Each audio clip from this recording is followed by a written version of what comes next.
a conundrum. Imagine, if you will, a choice, a profound, life-altering fork in the road. In one direction, you have a sizzling sausage on a barbecue, the scent of eucalyptus in the air, and a sky so vast and blue it feels like it might just swallow you whole. In the other, you have a tiny table at a Parisian cafe, a ridiculously good cup of coffee, and a view of a cathedral that has been standing there since your great-great-great-great-great-grandfather was just a twinkle in his father's eye. This, in a nutshell, is the grand dilemma for the modern migrant, the sun-drenched, laid-back promise of Australia versus the dense, history-soaked tapestry of Europe. It's a decision that goes far beyond simply picking a spot on a map. Choosing where to uproot your entire existence is, let's be honest, a monumental undertaking. It's not like deciding between takeout pizza or Chinese food for dinner. This is a decision that will shape your weekends, your wallet, your worldview, and quite possibly your tolerance for things that can kill you. Are you the sort of person who finds comfort in the familiar echo of centuries, where every cobblestone has a story to tell? Or are you drawn to a place where the landscape feels untamed and new, a blank canvas upon which to paint a life? It's a question of soul as much as it is of geography, a deep personal query into what makes you tick. Both continents beckon with their own unique siren songs. Europe whispers of ancient cities, of train journeys that cross borders and the time it takes to drink a cappuccino, of a cultural buffet so rich you could never possibly sample it all. It offers a life steeped in tradition and art. Australia, on the other hand, doesn't whisper. It shouts.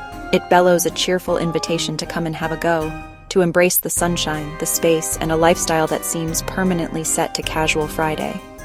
It's a land of opportunity, of endless coastlines, and of a refreshingly straightforward approach to life.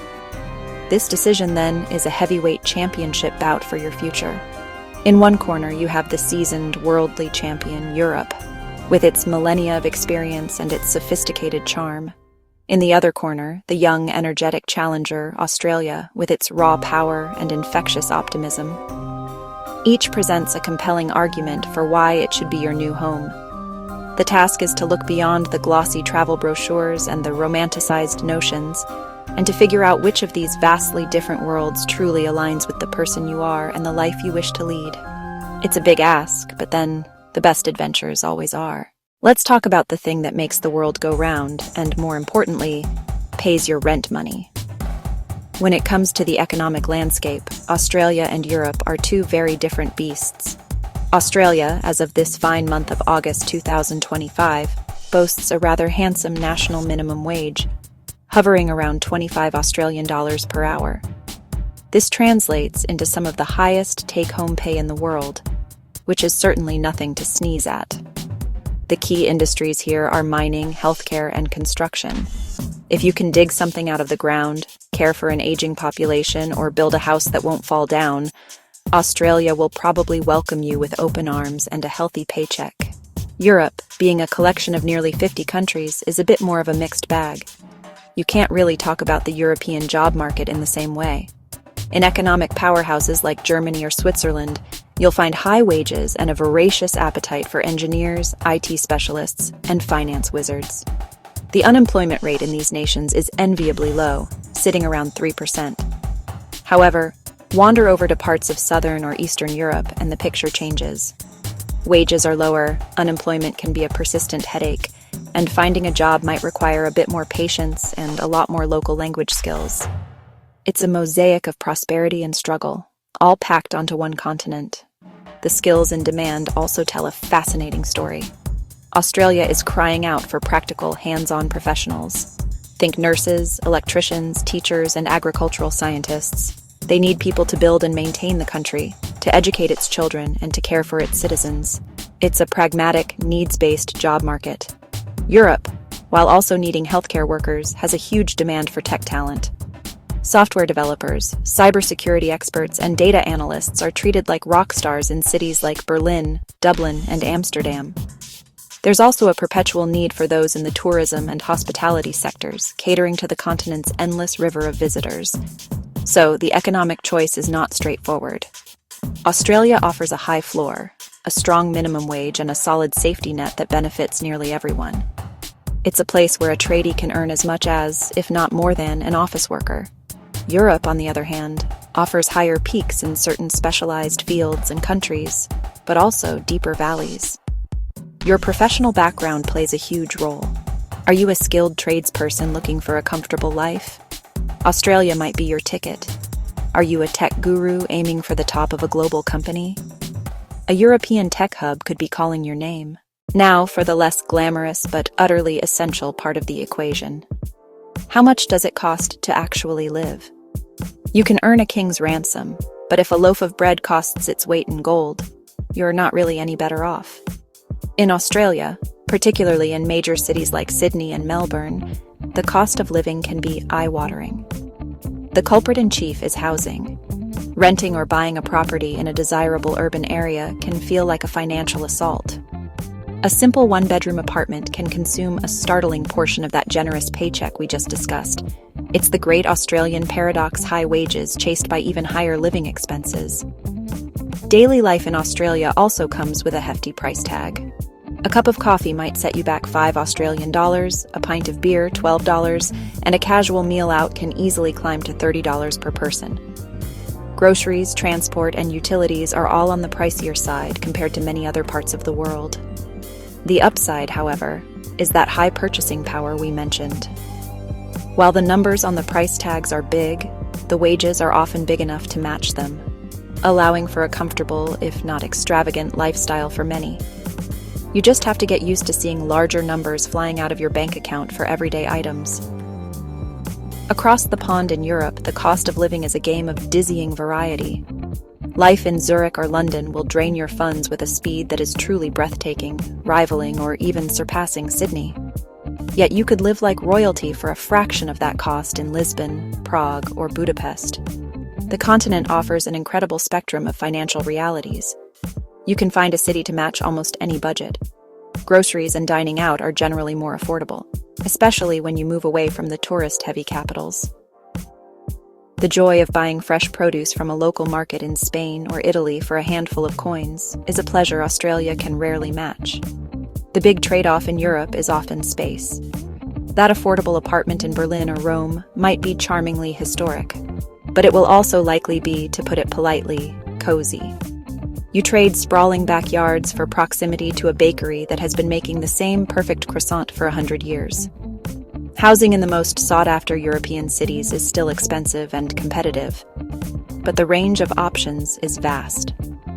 Ultimately, your money can go much further in many parts of Europe, but you might have to sacrifice the Australian dream of a quarter-acre block with a hills hoist and a swimming pool.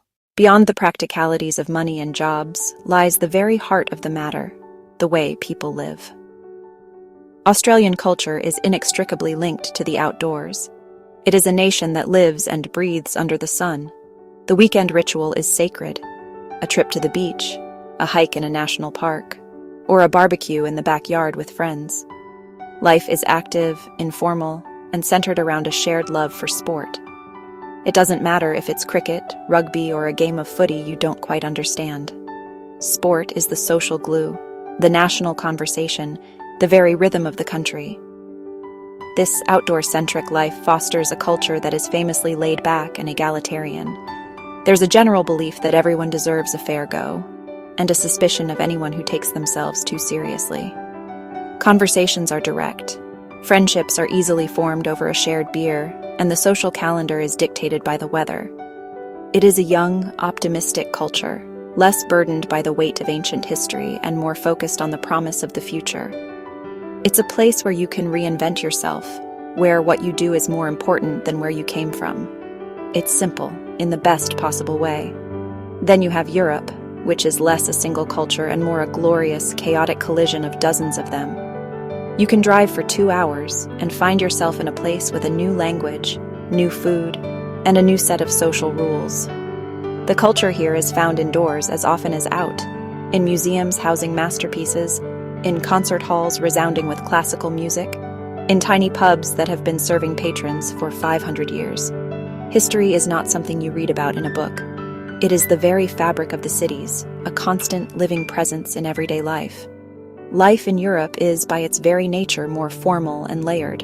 Social interactions can be more nuanced, built on centuries of tradition. There is a deep appreciation for the arts, for intellectual debate, for long lunches and even longer dinners. The pace can feel slower, more deliberate. It's a lifestyle that values depth over breadth, conversation over action.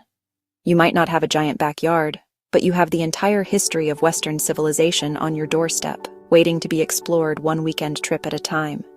It's a culture that feeds the mind and the soul in a way that is profoundly different from Australia's sun-drenched hedonism. In the end, this grand choice between continents boils down to a single, deeply personal question. What kind of life are you dreaming of? There is no universally correct answer, no winner in the battle between Australia and Europe. The perfect destination is simply the one that fits the unique shape of your own ambitions and personality. The only way to make the right choice is to be brutally honest with yourself about what truly matters to you. It's time for a little introspection, a quiet moment away from the alluring pictures and grand promises. Are you a sun seeker? An adventurer who feels most alive with sand between your toes and endless horizons before you? Do you crave a straightforward, friendly society where you can build a comfortable life without too much fuss? If your idea of heaven is a stable career, a home with a yard, and a community built around outdoor activities and sport, then the siren song of Australia is likely playing your tune.